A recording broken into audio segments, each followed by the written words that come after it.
The park was about 2 blocks square, with a fountain in the middle and a small swimming pool for the little kids. The pool was empty now in the fall, but the fountain was going merrily. Tall elm trees made the park shadowy and dark, and it would have been a good hangout, but we preferred our vacant lot, and the shepherd outfit liked the alleys down by the tracks, so the park was left to lovers and little kids. Nobody was around at 2:30 in the morning, and it was a good place to relax and cool off. I couldn't have gotten much cooler without turning into a popsicle. Johnny snapped up his jeans jacket and flipped up the collar. "Ain't you about to freeze to death, Pony?" "You ain't a woofin'," I said, rubbing my bare arms between drags on my cigarette. I started to say something about the film of ice developing on the outer edges of the fountain, when a sudden blast from a car horn made us both jump. The blue Mustang was circling the park slowly. Johnny swore under his breath, and I muttered, "What do they want? This is our territory. What are Socias doing this far east?" Johnny shook his head. "I don't know, but I bet they're looking for us. We picked up their girls." "Oh, glory," I said with a groan. "This is all I need to top off a perfect night." I took one last drag on my weed and ground the stub under my heel. "Want to run for it?" "It's too late now," Johnny said. "Here they come." 5 Socias were coming straight at us, and from the way they were staggering, I figured they were reeling pickled. That scared me. A cool, deadly bluff could sometimes shake 'em off, but not if they outnumbered you 5-2 and were drunk. Johnny's hand went to his back pocket, and I remembered his switchblade. I wished for that broken bottle. I'd sure show them I could use it if I had to. Johnny was scared to death, I mean it. He was as white as a ghost, and his eyes were wild-looking, like the eyes of an animal in a trap. We backed against the fountain, and the Socias surrounded us. They smelled so heavily of whiskey and English leather that I almost choked. I wished desperately that Derry and Soda would come along hunting for me. The 4 of us could handle them easily. But no one was around, and I knew Johnny and I were going to have to fight it out alone. Johnny had a blank, tough look on his face. You'd have had to know him to see the panic in his eyes. I stared at the Socias coolly. Maybe they could scare us to death, but we'd never let them have the satisfaction of knowing it. It was Randy and Bob and 3 other Socias, and they recognized us. I knew Johnny recognized them. He was watching the moonlight glint off Bob's rings with huge eyes. "Hey, what do you know?" Bob said a little unsteadily. "Here's the little greasers that picked up our girls." "Hey, greasers." "You're out of your territory," Johnny warned in a low voice. "You'd better watch it." Randy swore at us, and they stepped in closer. Bob was eyeing Johnny. "Nope, pal, you're the ones who'd better watch it. Next time you want a broad, pick up your own kind. Dirt." I was getting mad. I was hating them enough to lose my head. "You know what a greaser is?" Bob asked. "White trash with long hair." I felt the blood draining from my face. I've been cussed out and sworn at, but nothing ever hit me like that did. Johnny Cake made a kind of gasp, and his eyes were smoldering. "You know what a Soc is?" I said, my voice shaking with rage. "White trash with Mustangs and Madras." And then, because I couldn't think of anything bad enough to call them, I spit at them. Bob shook his head, smiling slowly. "You could use a bath, greaser, and a good working over, and we've got all night to do it. Give the kid a bath, David." I ducked and tried to run for it, but the Soc caught my arm and twisted it behind my back and shoved my face into the fountain. I fought, but the hand at the back of my neck was strong, and I had to hold my breath. I'm dying, I thought, and wondered what was happening to Johnny. I couldn't hold my breath any longer. I fought again desperately, but only sucked in water. I'm drowning, I thought. They've gone too far. A red haze filled my mind, and I slowly relaxed. The next thing I knew, I was lying on the pavement beside the fountain, coughing water and gasping. I lay there weakly, breathing in air and spitting out water. The wind blasted through my soaked sweatshirt and dripping hair. My teeth chattered unceasingly, and I couldn't stop them. I finally pushed myself up and leaned back against the fountain, the water running down my face. Then I saw Johnny. He was sitting next to me, one elbow on his knee and staring straight ahead. He was a strange greenish white, and his eyes were huger than I'd ever seen them. "I killed him," he said slowly. "I killed that boy." Bob, the handsome Soc, was lying there in the moonlight, doubled up and still. A dark pool was growing from him, spreading slowly over the blue-white cement. I looked at Johnny's hand. He was clutching his switchblade, and it was dark to the hilt. My stomach gave a violent jump, and my blood turned icy. "Johnny," I managed to say, fighting the dizziness, "I think I'm gonna be sick." "Go ahead," he said in the same steady voice. "I won't look at you." I turned my head and was quietly sick for a minute. Then I leaned back and closed my eyes so I wouldn't see Bob lying there. This can't be happening. This can't be happening. This can't be. "You really killed him, huh, Johnny?" "Yeah." His voice quavered slightly. "I had to. They were drowning you, Pony. They might have killed you. And they had a blade. They were going to beat me up." "Like," I swallowed, "like they did before?" Johnny was quiet for a minute. "Yeah," he said, "like they did before." Johnny told me what had happened. They ran when I stabbed him. They all ran. A panic was rising in me as I listened to Johnny's quiet voice go on and on. "Johnny," I nearly screamed, "what are we going to do? They put you in the electric chair for killing people." I was shaking. "I want a cigarette. I want a cigarette. I want a cigarette." We'd smoked our last pack. "I'm scared, Johnny. What are we going to do?" Johnny jumped up and dragged me up by my sweatshirt. He shook me.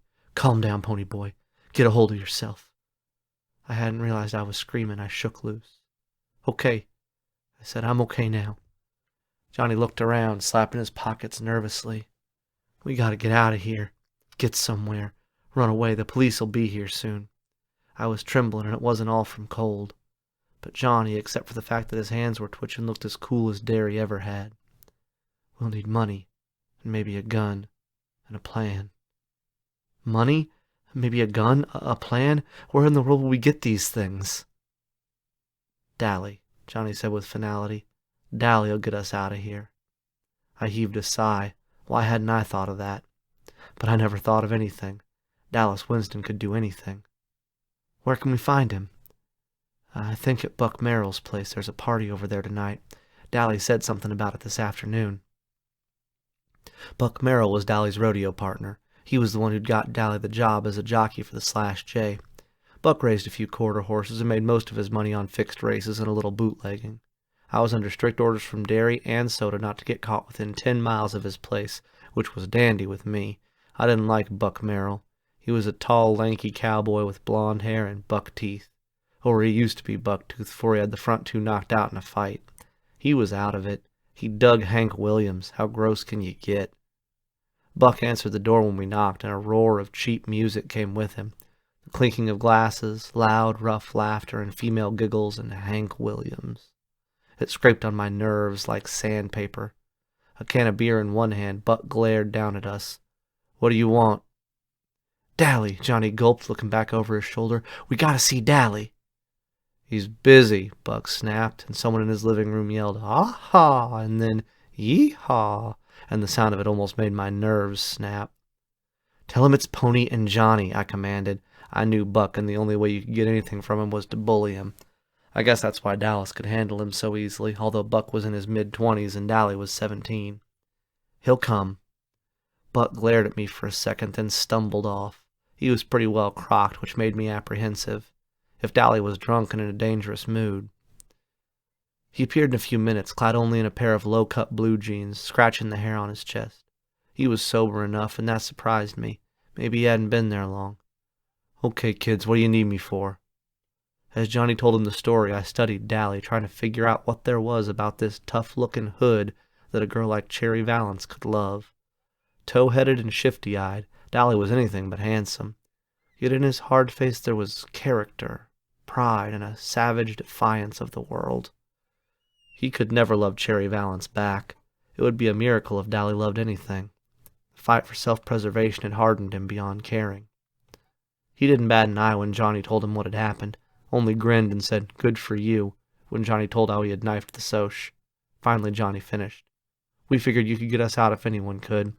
I'm sorry we got you away from the party." "Ah, shoot, kid." Dally glanced contemptuously over his shoulder. "I was in the bedroom." He suddenly stared at me. "Glory, but your ears can get red, Pony Boy." I always remember what usually went on in the bedrooms at Buck's parties. Then Tally grinned in amused realization. I wasn't anything like that kid. I was asleep, or trying to be with all this racket. Hank Williams. He rolled his eyes and added a few adjectives after Hank Williams. Then me and Shepard had a run-in and I cracked some ribs. I just needed a place to lay over. He rubbed his side ruefully. Old Tim sure can pack a punch. He won't be able to see out of one eye for a week. He looked us over and sighed. Well, wait a sec, and I'll see what I can do about this mess. Then he took a good look at me. Ponyboy, are you wet? Yes, I stammered through chattering teeth. Glory, hallelujah! He opened the screen door and pulled me in, motioning for Johnny to follow. You'll die of pneumonia before the cops ever get you. He half dragged me into an empty bedroom, swearing at me all the way. Get that sweatshirt off. He threw a towel at me. Dry off and wait here. At least Johnny's got his jeans jacket. You ought to know better than to run away in just a sweatshirt, and a wet one at that. Don't you ever use your head? He sounded so much like Derry that I stared at him. He didn't notice and left us sitting on the bed. Johnny lay back on it. I wish I had me a weed. My knees were shaking as I finished drying off, sitting there in my jeans. Dally appeared after a minute. He carefully shut the door. Here. He handed us a gun and a roll of bills. The gun's loaded. For Pete's sake, Johnny, don't point the thing at me. Here's $50. That's all I could get out of Merrill tonight. He's blowing his loot from that last race.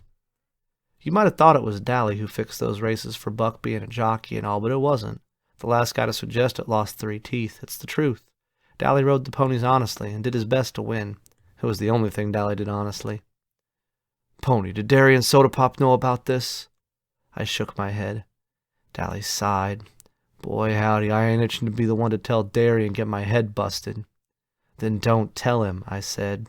I hated to worry Soda Pop and would have liked to let him know that I had gotten this far okay, but I didn't care if Derry worried himself gray-headed.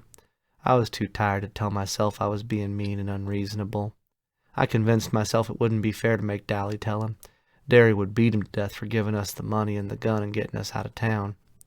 Here, Dally handed me a shirt about 60 million sizes too big. It's Buck's. You and him ain't exactly the same size, but it's dry. He handed me his worn brown leather jacket with the yellow sheep's wool lining. It'll get cold where you're going, but you can't risk being loaded down with blankets. I started buttoning up the shirt. It about swallowed me. You hop the 3:15 freight to Windricksville, Dally instructed.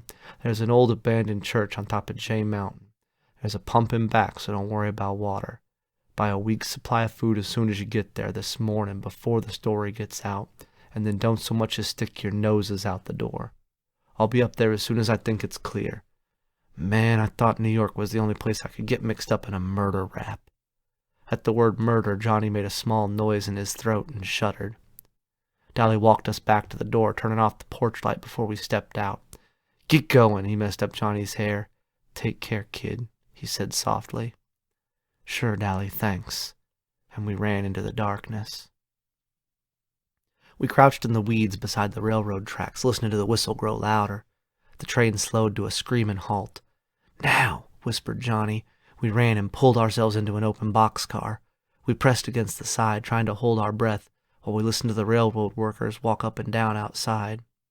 One poked his head inside and we froze, but he didn't see us, and the boxcar rattled on as the train started up. The first stop will be Windricksville, Johnny said, laying down the gun gingerly. He shook his head. I don't see why he gave me this. I couldn't shoot anybody. Then for the first time, really, I realized what we were in for. Johnny had killed someone.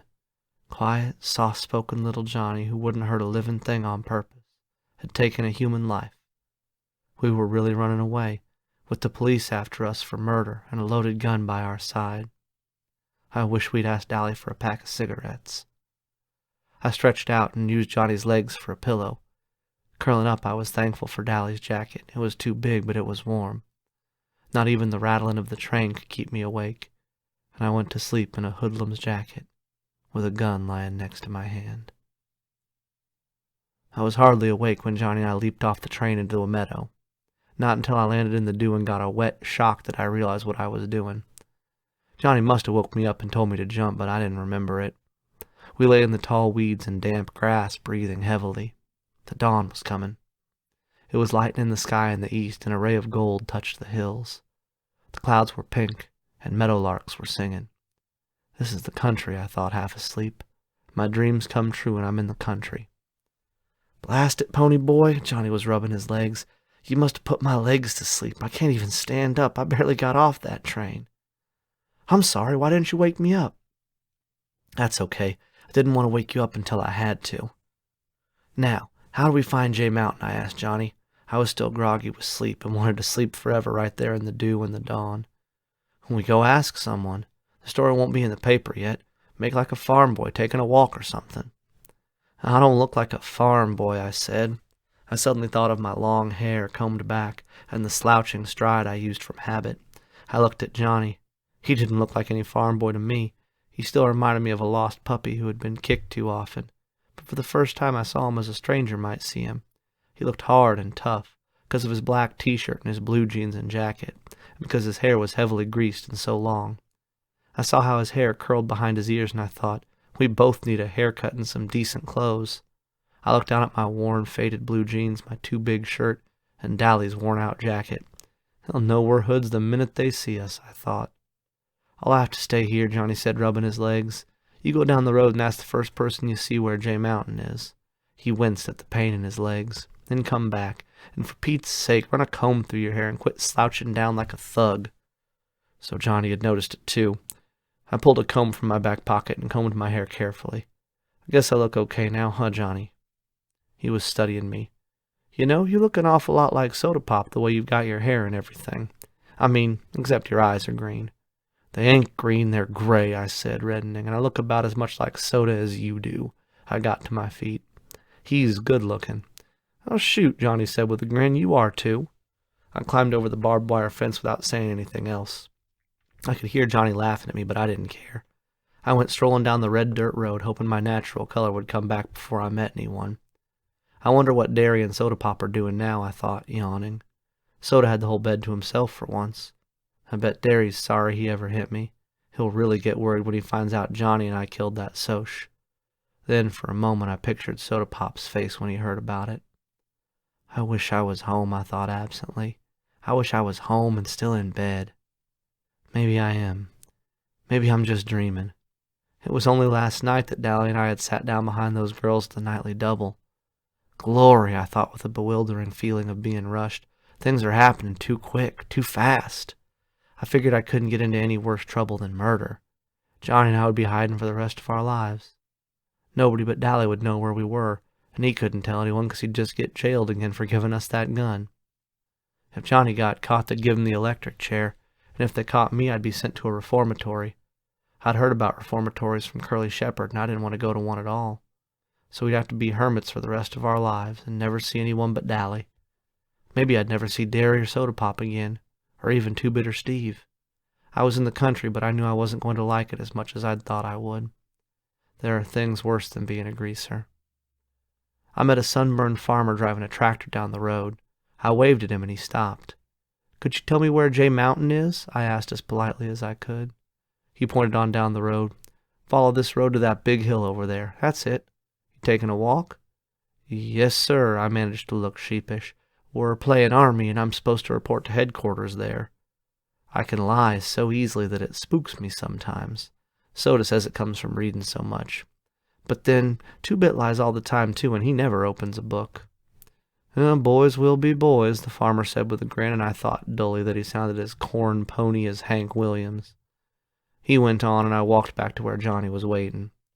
We climbed up the road to the church, although it was a lot farther away than it looked. The road got steeper with every step. I was feeling kind of drunk. I always do when I get too sleepy. And my legs got heavier and heavier. I guess Johnny was sleepier than I was. He had stayed awake on the train to make sure we got off at the right place. It took us about 45 minutes to get there. We climbed in a back window. It was a small church, real old and spooky and spiderwebby. It gave me the creeps. I'd been in church before. I used to go all the time, even after Mom and Dad were gone. Then one Sunday I talked Soda into coming with Johnny and me. He didn't want to come unless Steve did, and Two-Bit decided he might as well come too. Dally was sleeping off a hangover, and Derry was working.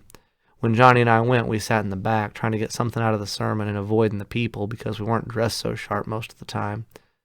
Nobody seemed to mind, and Johnny and I really liked to go, but that day, Well, Soda can't sit still long enough to enjoy a movie, much less a sermon. It wasn't long before he and Steve and Two-Bit were throwing paper wads at each other and clowning around, and finally Steve dropped a hymn book with a bang, accidentally, of course. Everyone in the place turned around to look at us, and Johnny and I nearly crawled under the pews. And then Two-Bit waved at them. I hadn't been to church since. But this church gave me a kind of creepy feeling. What do you call it? Premonition? I flopped down on the floor and immediately decided not to do any more flopping. That floor was stone and hard. Johnny stretched out beside me, resting his head on his arm. I started to say something to him, but I went to sleep before I could get the words out of my mouth. But Johnny didn't notice. He was asleep too.